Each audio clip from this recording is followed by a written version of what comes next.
От пен судың шайқасы. Аспан әлемі алып, от пен алып су дос болады.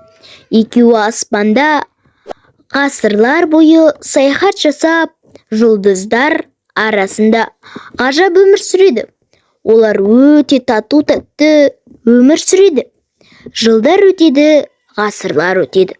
Олар бір жерге қонып тұрақтауды шешеді.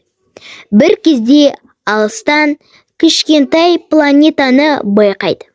От пен су планетаны айналып, ешқандай да тіршілігі жоқ, қараңғы, ойлы, шұңқыр жерлері бар планета екенін көреді.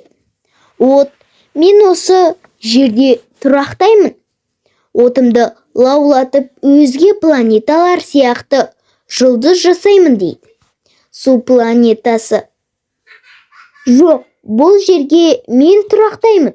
Ойпас жерлеріне суымды құйып нәрлендіремін. Бұл су планетасы болады дейді. Екеуі келісе алмай жерге таласып, шайқаса кетеді.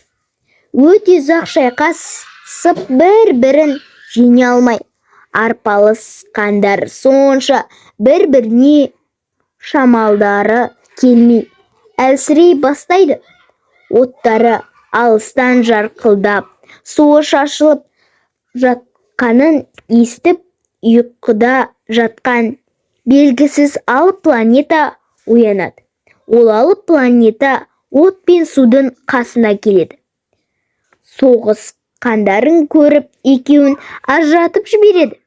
Дәл осы кезде от суды, су отты бар күштерімен итеріп жібергенде екеуі екі планетаға соғылады.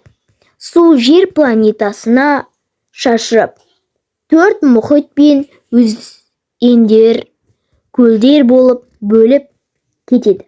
Ал от болса үлкен планетаға соғылып, отты одан әрі үлкейіп жарқырай кетеді. Жарқыраған от алып планетаға тарып, күнге айналып кетеді. Су бар планетада тіршілік пайда бола бастайды. Сөйтіп от пен судың тұрақты жерлері болады. Онда мәңгі бақи мекендейді.